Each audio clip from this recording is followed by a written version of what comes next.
सूचना के आधार पर पुलिस टीम द्वारा जो आईटी पार्क क्षेत्र में ग्लोबल टेक एनर्जी सोल्यूशन करके कंपनी थी, वहाँ पर कल रात्रि उसमें रेड की गई थी और ये सूचना थी कि वहाँ पर एक फर्जी कॉल सेंटर बड़े पैमाने पर ऑपरेट हो रहा है। और जब वहाँ पर पुलिस द्वारा टीम सर्च किया गया तो वहाँ 58 लोग वहाँ पर वर्क पर आए गए जो लैपटॉप और डेस्कटॉप पे काम कर रहे थे। जब सभी के डेस्कटॉप और लैपटॉप को चेक किया गया तो पाया गया कि उनके द्वारा एक एंटी सिस्टम हैकिंग करके एक सॉफ्टवेयर के माध्यम से एक पॉपअप भेजा जा रहा था जो इनके अमेरिका में यूएस में बैठे कुछ और लोग कनेक्शन में थे, उनको ये फॉरवर्ड हो रहा था। उसके द्वारा वहाँ पर जो अमेरिकन और कैनेडियन सिटीजन्स है उनके जो लैपटॉप और डेस्कटॉप पर वायरस आ गया या उनका सिस्टम हैक हो गया, उसको ठीक करने के लिए उसको पॉपअप भेजा जा रहा था। और जो भी ट्रांजेक्शन्स के पेमेंट हो रहे थे वो डॉलर्स में वहाँ अंकित करके अलग से मेंटेन हो रहा था।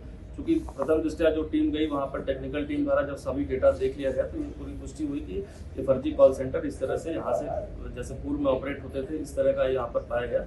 और इसमें 58 के अलावा 8 लोग ऐसे मिले जो विभिन्न प्रांतों के थे, जो अलग अलग कैपेसिटी में उस पर वर्क कर रहे थे। जैसे आप कहेंगे डेस्क हेड कहेंगे या मैनेजर कहेंगे, जो डायरेक्टली इस पूरे सिस्टम को ऑपरेट कर रहे थे। ये 8 लोग अलग अलग प्रांतों के, गुजरात, बंगाल, महाराष्ट्र, बिहार के थे। और तो कहीं ना कहीं से पूछताछ में पता चला कि ये इंटरस्टेट गैंग इस तरह का बना हुआ था। और ये वही, और जो 58 लोग थे वो भी इन्हीं प्रांतों से, गुजरात, नॉर्थ ईस्ट और कुछ उत्तराखंड के भी बच्चे थे इसमें। और इस तरह के लोग को वहाँ पे एम्प्लॉय करके लालच देकर इसमें काम चल रहा था।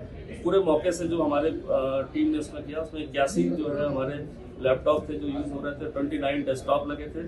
साथ ही साथ विभिन्न राउटर्स 5 बरामद हुए, जिसके माध्यम से सारा ये खेल चल रहा था। तरह तरह के इसमें हमें वहाँ पर आपके सॉफ्टवेयर ऐसे गैजेट्स और जो पता चले जिसके माध्यम से सिस्टम को वो वहाँ पर एक्सेस लेते थे, जिसमें कोई कैसेट लॉगिन वो शेयर करके थे, जिसको माध्यम से जो विक्टिम है उनको कहीं ना कहीं उनके डेस्कटॉप लैपटॉप को शेयर करने के बाद यहाँ से पॉपअप भेजा जा रहा था। तो सभी चीज़ों को परीक्षण के उपरांत इसमें जो है विभिन्न धाराओं में इनका मुकदमा दर्ज किया करके 8 लोगों को इसमें अभी अरेस्ट किया गया है। सभी सामान को सीज किया गया, जिसकी कीमत करीब 1 करोड़ से ज़्यादा है। साथ ही साथ ये भी विगत 1.5-2 माह से ये गैंग पूरी तरह से सक्रिय होकर यहाँ पर लोगों को एम्प्लॉय करके यहाँ पर चल रहा था।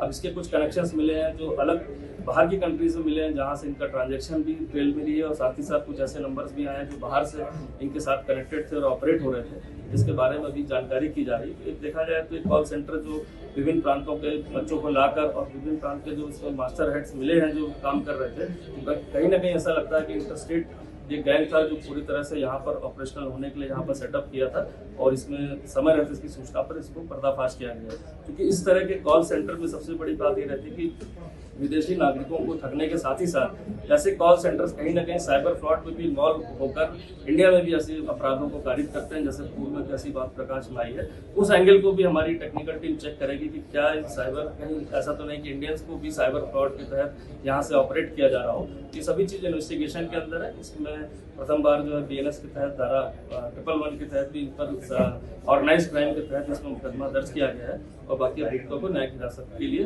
वहाँ पर कोर्ट पर पेश किया जा रहा है। अगर आप ये वीडियो YouTube पर देख रहे हैं तो हमारे चैनल को सब्सक्राइब करें और बेल आइकन को दबाना ना भूलें। अगर आप Facebook पर ये वीडियो देख रहे हैं तो हमारे पेज को लाइक करें।